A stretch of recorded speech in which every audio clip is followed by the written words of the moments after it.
L'entrepôt du bricolage, filiale du groupe Samsé, vous présente Si on parlait.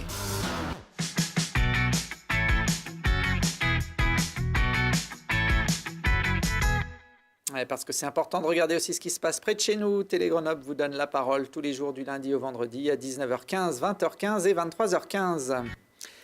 Aujourd'hui, avec nos invités, on va parler du festival du film Nature et Environnement, d'un tour du monde de 7 ans 100% écolo et du prochain championnat du monde de hockey sur glace des moins de 20 ans. Et pour parler de ces sujets, je reçois le directeur de la patinoire de Courchevel, Didier Barrios. Bonjour. Bonjour. C'est votre équipement qui accueillera dans quelques jours les championnats du monde de hockey sur glace des moins de 20 ans, une compétition à laquelle participeront plusieurs Grenoblois. Ils sont là autour de moi sur ce plateau. Julien Munoz, vous êtes le capitaine de l'équipe de France et de l'équipe de Grenoble également. Bonjour. Bonjour.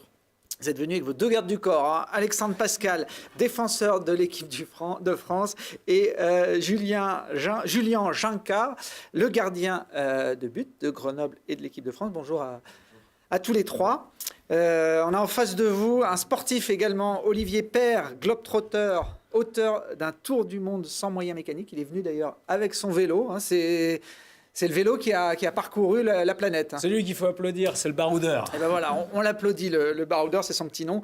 Et puis, dernier baroudeur de cette émission, Marion Herbin-Sanz, responsable communication de la FRAPNA. Bonjour. Bonjour. Alors la FRAPNA, c'est la Fédération Rhône-Alpes de protection de la nature, une association qui organise chaque année un festival à Grenoble au mois de novembre, le festival Nature et Environnement. Alors j'ai vu qu'il avait été créé en 1976, c'est le premier pratiquement festival du genre en France. Oui, alors maintenant il y en a beaucoup plus, mais... Vous avez fait des émules. Voilà, c'est ça, c'est un sujet qui intéresse de plus en plus de monde. Alors l'édition 2017 vient de commencer, elle va se poursuivre jusqu'au 12 décembre. Qu'est-ce qu'on peut voir dans un festival comme le vôtre ? Alors on peut voir à la fois des films assez poétiques avec des belles images et aussi des films plutôt engagés qui portent un message fort, un peu choc parfois. L'idée étant d'associer à la fois des enjeux environnementaux qui sont locaux, près de chez nous, et aussi mondiaux parce qu'au final, même à l'autre côté de la planète, les gens rencontrent les mêmes problèmes et cherchent les mêmes solutions. C'est des documentaires, des films de fiction, vous avez des catégories Alors, on a une partie qui est vraiment festival documentaire, avec des films qu'on reçoit, des petits documentaires, des plus gros. Et on passe aussi des films cinéma qui ont un message important pour notre festival. Alors, on voit quelques images dans la bande-annonce, pas mal de documentaires animaliers sur la programmation de cette année. Oui, alors notre mission, c'est vraiment aussi de faire comprendre aux gens pour mieux protéger. Donc, on essaie de montrer à la fois des espèces animales, la faune, mais aussi la flore avec des arbres, des plantes. On a aussi beaucoup d'animaux marins cette année. Alors, c'est un festival qui a également des vertus pédagogiques. J'ai appris en préparant cette émission que les arbres, vous parliez des plantes, les arbres pouvaient ressentir des émotions comme la peur ou la douleur, pouvaient même communiquer entre eux. Ce sera l'objet d'un film qui sera diffusé ce samedi, dont on voit quelques images. L'intelligence des arbres, ça paraît surprenant. Ce sont des scientifiques qui ont travaillé sur ce sujet ? Alors oui, c'est un scientifique allemand, un forestier, qui a aussi écrit un livre qui devient best-seller en ce moment, La vie secrète des arbres. Donc c'est Peter Wohlleben. Et donc c'est un passionné, et il fait un film qui est très pédagogique et qui nous explique que les arbres communiquent entre eux dans un espèce de réseau souterrain. Donc au final, tout se passe sous nos pieds. Et donc ils communiquent entre eux, ils ont même une mémoire. Donc certains arbres peuvent, après une sécheresse, eux-mêmes réguler leur soif et leur consommation d'eau, en fait. Donc c'est des choses qui sont invisibles à l'œil nu et qui sont en train d'être découvertes petit à petit. Alors ce film sera projeté samedi après-midi, je crois qu'à 15h et 17h au club. Oui, c'est à 17h. 17h au club. À chaque fois, il y a des débats, il y a des discussions derrière ces projections. Comment ça se passe ? Alors quand on peut, on invite le réalisateur, parce que certains sont parfois aussi en tournée ou en tournage pour d'autres films. Donc soit on invite le réalisateur, soit on essaie d'avoir un intervenant sur cette thématique. Et pour le film L'intelligence des arbres, on aura Christophe Chauvin, qui est un ingénieur à l'IRSTEA et qui appartient aussi à notre fédération France Nature Environnement. Alors c'est un festival qui donne également des conseils alimentaires. Regardez. c'est pas la peine de jeter les sacs de plastique. Vous les assaisonnez bien, vous les mangez directement. Parce qu'à un moment donné, ça va revenir dans votre assiette, sous une forme ou sous une autre. Bon, c'est un conseil à suivre, ça. Effectivement, donc c'était une pointe d'humour d'un documentaire qui s'appelle Océan Mystère Plastique, qui passera demain, vendredi, au club, et qui pose vraiment la question de notre consommation du plastique qui se retrouve par milliers de tonnes dans nos océans, sous une forme toute petite. La plupart sont des microplastiques qui font moins de 5 mm. Ils sont obligés d'utiliser cet outil justement pour arriver à les récupérer, à les analyser. Exactement, et en fait, ils vont s'infiltrer dans toute la chaîne alimentaire et finalement revenir dans notre assiette, comme le dit ce professeur, dans notre poisson, nos moules, nos huîtres. Et donc voilà, c'est quelque chose qui est... Voilà, ça remet complètement en cause nos modes de consommation, vu que le plastique est omniprésent dans nos vies, en fait. Ouais, c'est pour ça qu'il nous conseille de le manger directement plutôt que de l'ingérer à travers les poissons ou tous les produits de la mer. Ça passera effectivement vendredi à 18h au cinéma Le Club. Et ce film sera suivi d'un autre film, un film de gangster. Nous nous sommes rendus compte qu'il existait un monde parallèle autour de la pêche industrielle. Un monde opaque, fait de corruption, d'esclavage, d'argent, de sang, de mort.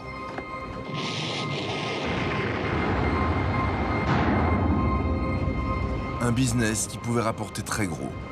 Et surtout un réseau mondial déployant ses tentacules sur tous les océans. Une mafia. Une véritable mafia des océans.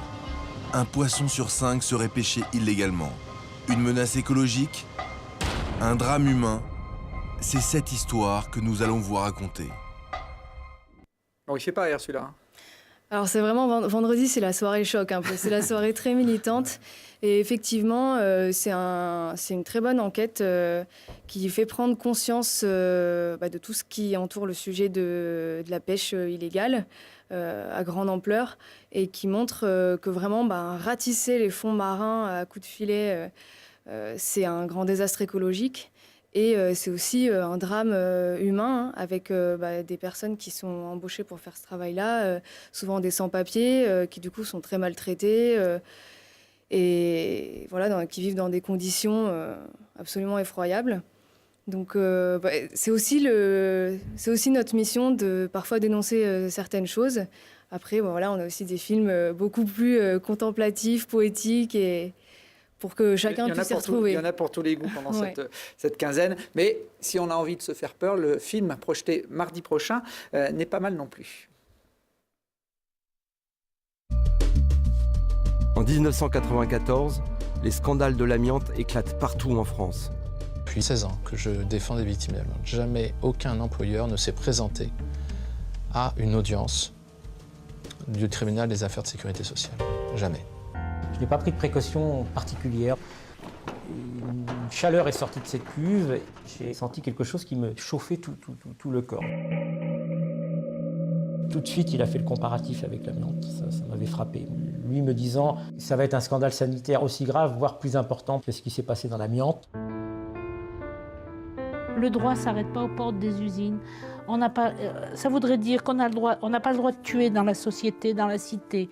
Mais derrière la porte de l'usine, on peut tuer. Et non, bien sûr que non. Voilà, ça s'appelle Les Sentinelles, l'amiante, les pesticides, ce sont des sujets d'actualité. Ce sera diffusé mardi prochain à 20h à l'avant-scène à Saint-Égrève. Et je crois qu'il y aura un débat derrière avec le réalisateur. Voilà, ouais, le réalisateur sera là. C'est un sujet qui mérite d'être débattu après le film. Voilà, tout le programme complet de toute façon du festival est sur le site internet. Olivier, vous qui avez parcouru plus de 40 000 km en voilier sur les océans de la planète, est-ce que vous avez vu passer du plastique, des déchets marins, voire des mafieux de la pêche ? Les mafieux de la pêche, j'ai pas trop vu. Par contre, c'est vrai qu'après avoir fait, j'ai parcouru à vélo toute l'Amérique du Sud, traversé l'Atlantique et une bonne partie du Pacifique. J'arrive sur un petit îlot perdu au milieu de rien, des milliers de kilomètres des continents, voilà. Et là, j'arrive et je vais à la côte au vent. Et là, je trouve l'îlot mais complètement maculé de plastique, une couche assez incroyable de plastique de partout. Et c'est vrai que ça m'a un petit peu choqué quand même. Mais bon, on le rappelle, c'est vraiment quelque chose qui m'avait beaucoup marqué. Ouais. Alors, de votre aventure, vous avez tiré un livre qui s'appelle En route avec Laile et un film également qui aurait pu faire partie de la sélection du Festival Nature Environnement. Il n'aurait pas dénoté dans l'édition de 2017. Voici comment il commence ce film.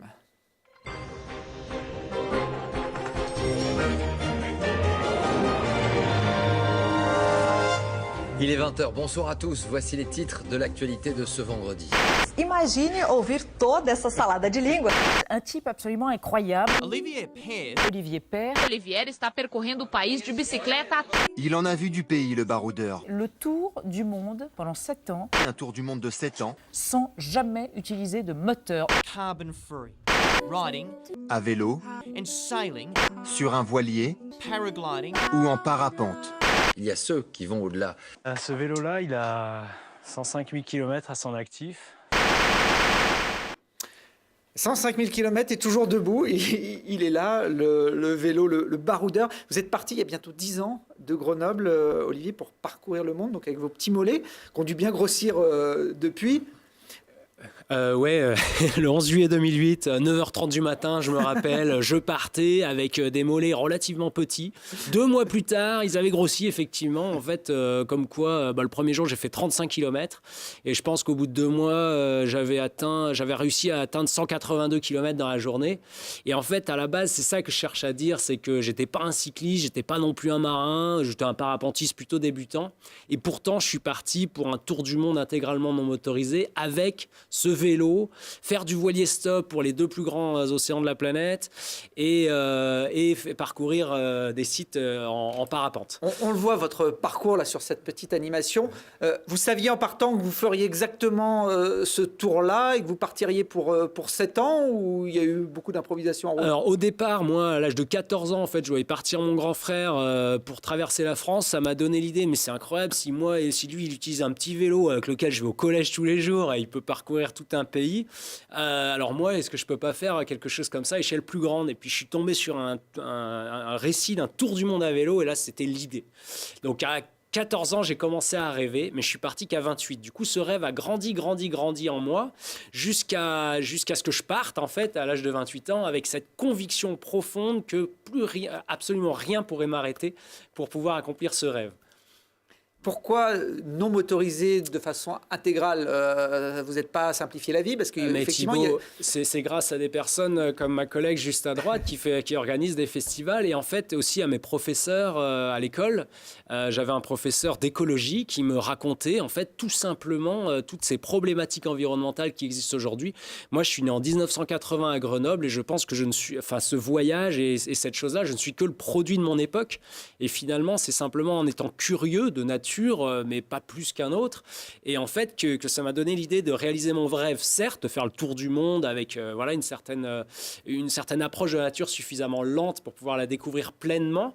Mais je me suis dit, mais s'il est possible de le faire sans moyens motorisés, sans impacter négativement tout le monde, l'ensemble du monde, mais dans ce cas-là, il faut absolument le faire de cette manière-là, absolument pure, pour qu'il y ait cet esthétisme derrière. Et je suis parti comme ça. Vous êtes parti, vous saviez que vous partiez pour 7 ans Alors non, je partais au départ à 14 ans, je partais pour 1 an. Ensuite, à 28 ans, je me disais, bon, allez, 4. Et puis je pars, au bout de 3 ans, j'arrive en Nouvelle-Calédonie. Là, je suis avec Nadège Perrault qui m'a accompagné par intermittence dans ce voyage. Et là, on se dit, viens, on reste 1 an. Ouais, mais alors si on reste 1 an en Calédonie, vas-y, on reste 1 an en Nouvelle-Zélande, puis 1 an en Australie, puis 1 an... Puis ça a donné 8 ans. Alors le plus dur, ça a été d'appeler ma maman et de lui dire, écoute maman, je vais prendre un petit peu plus de temps. Tout de suite. On voit là, sur cette sélection d'images, tous les endroits dans lesquels vous êtes passé, alors que ce soit en vélo ou avec votre voile qui ne vous a pas quitté. Vous avez une sacoche spéciale sur le vélo pour l'emporter dans toutes les conditions. Par contre, le voilier, comment on fait? Vous n'aviez pas votre propre voilier? Comment on fait pour traverser les océans? Alors, pour traverser les océans, la première idée, c'est de prendre l'avion. Moi, mon but, c'était de le faire sans moyen motorisé. J'ai entendu parler de la possibilité de faire du voilier stop, c'est-à-dire être équipier à bord des voiliers, s'offrir en tant qu'équipier en suivant les routes saisonnières des voiliers. En fait, chaque année, il y a des centaines de voiliers qui partent, par exemple, d'Europe, qui passent par les Canaries en octobre, novembre, décembre, et ils descendent vers le Brésil ou les Antilles. Il suffit de prendre cette route saisonnière, être au bon endroit au bon moment, et on peut traverser. De même pour le canal de Panama vers la Nouvelle-Zélande et l'Asie. Et ils vous embarquent avec le vélo Avec le vélo. Alors des fois, c'était un petit peu... Il fallait négocier. Mais en fait, je leur montrais qu'en enlevant les sacoches, tout ça, en démontant un peu le vélo, on peut tout rentrer dans le voilier. Et parfois, j'ai dormi avec mon vélo pendant 6 semaines dans la même cabine.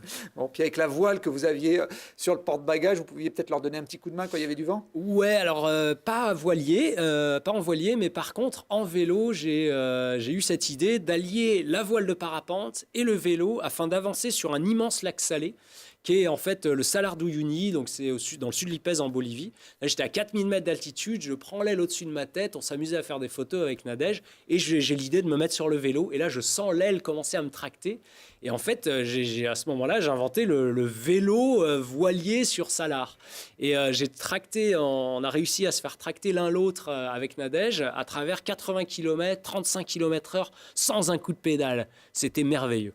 Donc vous avez breveté presque cette invention du vélo kite. On voit là d'ailleurs que ça peut se pratiquer sur les routes. Il faut que ce soit quand même plutôt plat. Hein. Plat et rectiligne, c'est plus facile. Plat et rectiligne. Après, j'ai renouvelé donc cette expérience en Australie. Je voulais, moi, parcourir 3000 km carrément en Australie avec ce moyen-là, mais avec un kite cette fois. Pas un grand parapente. C'est un peu plus maniable. Malheureusement, en fait, la réalité parfois se confronte à nos rêves. Et même si on peut s'approcher avec nos rêves de quelque chose d'assez pur, il faut toujours quand même prendre en compte que la réalité mène des obstacles. Et en fait, j'avais du vent turbulent, moi, sur cette partie-là. Et j'ai pu malheureusement faire que 150 km sur ces 3000 escomptés. Toute cette aventure, toute cette expérience, ces anecdotes, c'est Nadège, c'est votre fiancé qui vous a rejoint donc, par intermittence. Parce que 7 ans sans la voir, c'est quand même long. Elle est venue pendant 3 ans et demi, par intermittence. Vous l'avez couché dans ce livre, votre aventure de 7 ans, je ne parle pas de Nadège, évidemment. Je crois qu'il y a des moments aussi où ça a été un peu tendu. Je me souviens d'une aventure en Turquie où là, ça rigolait pas. Il y a une petite aventure en Turquie, effectivement. Moi, je me suis en fait attaché à rester dans des zones sécurité, enfin sûres. Et en fait, là, je traversais la frontière d'Iran en Turquie et je vois une immense montagne. Je décide de monter dessus et en fait ça le fait 5200 mètres, il me faut 3 jours et en fait le deuxième matin de l'ascension je suis enroulé dans mon aile de parapente et là j'entends des explosions en fait et en fait je me réveille et je m'aperçois que j'ai des F-16 turcs qui sont en train de me tirer des obus à 500 mètres à droite, 500 mètres à gauche. Je entends les débris métalliques rebondir sur les rochers, des missiles qui explosent et je me cache dans les rochers. Et à ce moment-là, je conclus, peut-être un peu bêtement, parce que je n'avais pas la bonne information, c'est un exercice militaire. Donc je fuis par le haut, j'attends le lendemain pour décoller en parapente et partir de la zone. Bon sang, c'est qu'un exercice militaire, t'inquiète pas, on va pas te tirer dessus maintenant que tu es sous parapente. Et bon, voilà. Et j'atterris, récupère mon vélo, arrive à la première ville où je rencontre quelqu'un qui parle anglais. Et là, il m'explique, mais en fait... C'était pas un exercice. C'était pas un exercice. La montagne, ça fait 3 mois qu'elle est fermée. Elle est remplie de rebelles du PKK. Et l'armée tire à vue sur tout ce qui bouge. Donc, tu étais une cible privilégiée. Je ne sais pas pourquoi je suis vivant. Je ne sais pas pourquoi je suis encore capable de dire tout ça. Bon, on est très content que ça se soit bien terminé. Et si vous avez envie de vous plonger dans cette aventure plutôt extraordinaire, vous pouvez commander le livre d'Olivier Père sur son site internet qui s'appelle tout simplement En route avec elle. Il s'affiche à l'écran. Voilà, c'est aux éditions du Chemin des Crêtes aussi. Il est bien nommé. Ouais. Pour raconter un voyage de 7 ans autour du monde. Allez, après le tour du monde, on va passer au championnat du monde. On reste sur la planète. Didier Barrioz, c'est un événement qui aura lieu dans quelques jours dans votre patinoire à Courchevel. Vous êtes le directeur de cet équipement. Ça aura lieu à Courchevel et à Méribel en Savoie.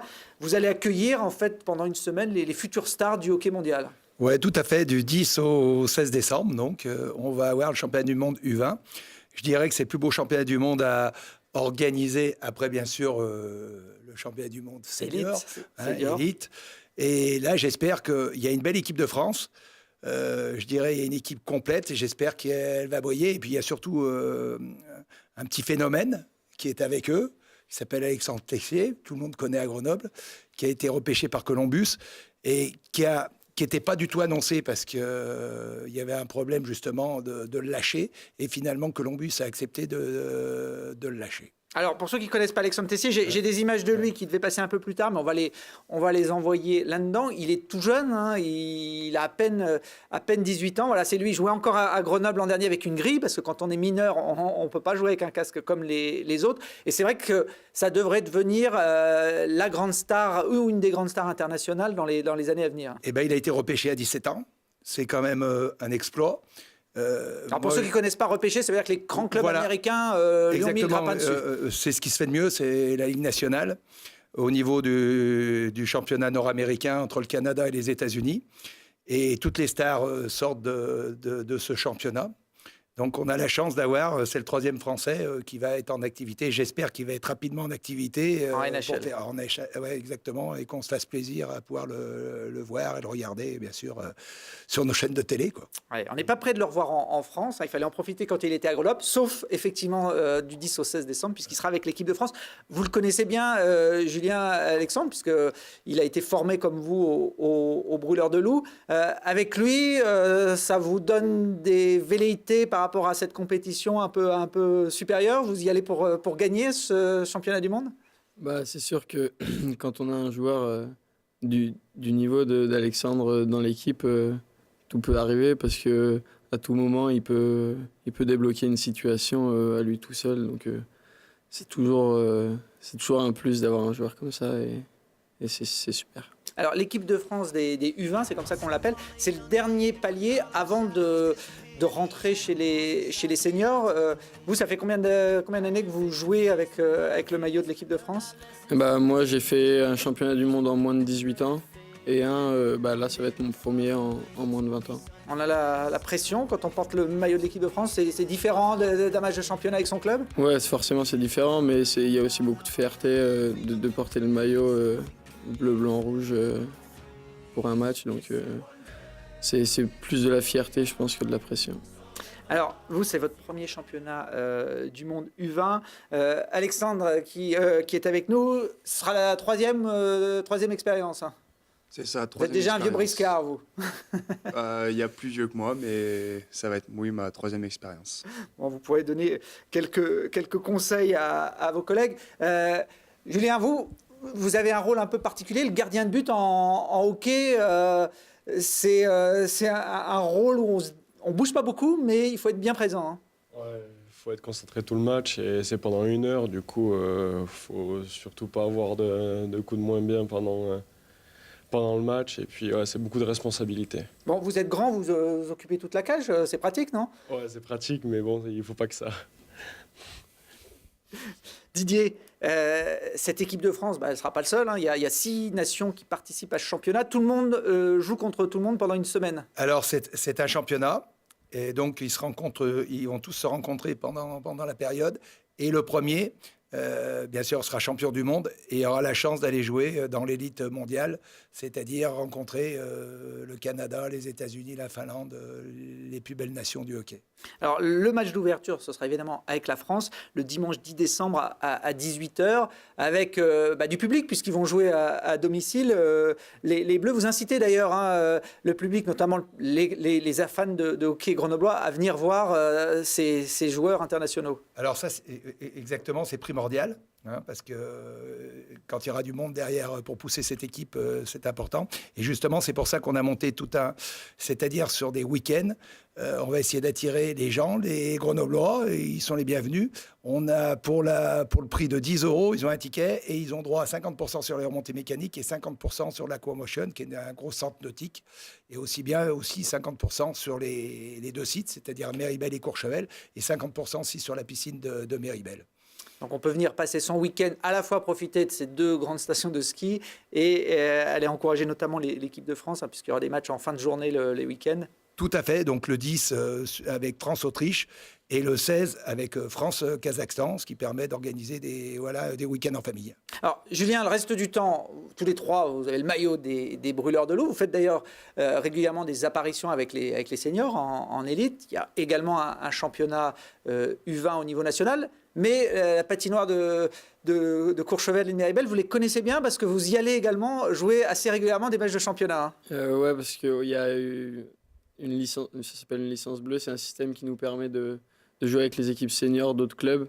mais dans des niveaux inférieurs que ce que joue Grenoble, c'est pour prendre de l'expérience et après être prêt pour jouer avec les pros à Grenoble. Donc vous jouez avec l'équipe de Méribel Courchevel, que connaît bien Didier puisqu'il est membre du bureau du club. HMP. Ouais, vous faites monter les jeunes Grenoblois pour vous donner un petit coup de main. Hein. Alors nous, on est en D1. Alors ce qu'il faut savoir, c'est que la D1... C'est le deuxième niveau français. C'est le deuxième niveau français. Aujourd'hui, il y a un championnat qui est très relevé à ce niveau-là, qui est très intéressant, puisque aujourd'hui, on sait, je veux dire, tout le monde peut battre tout le monde dans ce championnat. C'est très intéressant. Et ce qui permet à des jeunes... de pouvoir s'aguerrir, parce que le championnat U20, bah, c'est un championnat, ce qui reste un championnat junior, et là, ils jouent contre des équipes où il y en a certaines qui sont professionnelles, puisqu'il y en a qui cherchent à monter, bien sûr, en Magnus, et le niveau est très élevé aujourd'hui. Hein, il faut reconnaître que le hockey français a gravi, a passé un cap, et aujourd'hui, il y a un très beau championnat de D1, ce qui leur permet de jouer, de pouvoir se faire voir, de s'aguerrir. Et j'espère pour eux de jouer avec les Brûleurs de Loups dans l'année prochaine ou dans les 2 ans qui viennent. Bon, on les voit, on vous souhaite de chanter la Marseillaise. Vous avez révisé les paroles et la mélodie? Ouais, c'est bon. C'est vrai, tout le monde? Julien, Alexandre, vous la connaissez par cœur?